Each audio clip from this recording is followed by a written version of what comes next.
Leo ni tarehe 13 ya mwezi wa pili mwaka 2026.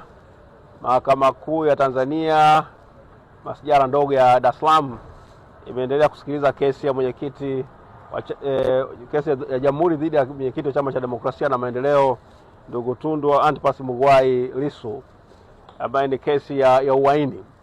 Leo upande wa Jamhuri umeweza kuleta mashahidi wawili. Mmoja alikuwa anatokea Songea, anafanya kazi ya machinga, na mwingine ni askari polisi kutokea kule mkoa wa Kilimanjaro pale mjini Moshi. Mashahidi hao wote wawili wameweza kutoa ushahidi wao na wameweza kuhojiwa kwa ukamilifu maswali ya mabezo na ya kuchanganywa ya mwenyekiti Tundu Antipas Mugwai Lissu, ambaye ameweza kuonyesha kwamba ushahidi wao kwa sehemu kubwa unatofautiana kile ambacho maelezo ambayo aliandika polisi.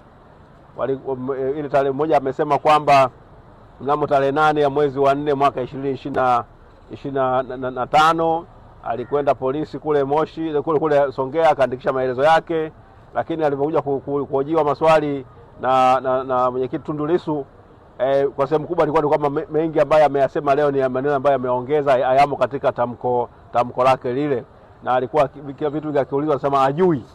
Sasa wa mashahidi hao wameweza kutoa ushahidi wao. Mwenyekiti ameweza kuonyesha kabisa kwamba wao sio mashahidi wa kuaminika, ni maoni ambayo tumeweza kuyaona, na kwamba ni mashahidi ambao basi wao wamekuja. Mmoja wao amesema kwamba alitakiwa tu baadaye tarehe 22 ya mwezi wa 4 mwaka 2025 abadilishe ushahidi ambaye alikuwa ameshikwa kwamba amehamasika kutokana na kauli za mwenyekiti Tundu Lissu, kwamba sasa amegeuzwa kutoka kuwa mtuhumiwa na amegeuka kuwa shahidi. Hayo ndio ambayo wameyafanya. Kwa hiyo na mwenyekiti alikuwa anakazania kuonyesha kwamba watu wanabadilisha magoli. Yaani mpira tunafahamu huko sehemu fulani, lakini mtu akitaka kufunga goli unahamisha goli. Kwa hiyo ni kwamba unabadilisha, wazungu wanasema it's a moving target. Kwa hiyo sio kitu kizuri. Na ningeweza kuita kama ni moving prosecution.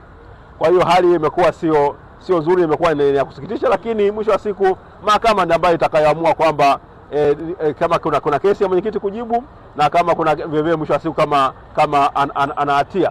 Kwa hiyo nadhani ambayo ni hoja ambayo ningependa kuizungumzia leo, kwamba mashahidi wawili ambao wametoa ushahidi leo, ushahidi wao umeweza kukanyagwa na kusinyangwa na mwenyekiti Tundu Antipas Lissu, kuonyesha kwamba si mashahidi wa kuaminika, na ushahidi wao kwa kweli hauna uzito wowote ule na kwamba kwenye kesi hiyo. Na alikuwa anajiuliza kwamba mtu nimekaa miaka 10, miezi 10 mahabusu kutokana na ushahidi wa aina hii. Yule ambaye jana tulimsikia na hao wawili walikuja leo, kama jana nilivyosema, it's painful to listen and to watch. Yaani angalau wazungu wanasema it's so painful to listen and watch. It was a spectacle. Yaani ni mambo ambayo yanasikitisha. Lakini ndio nchi yetu, hapo ndipo tulipo. Ukitaka kujua jinsi gani tumeporomoka, ndio tumefikishwa huko.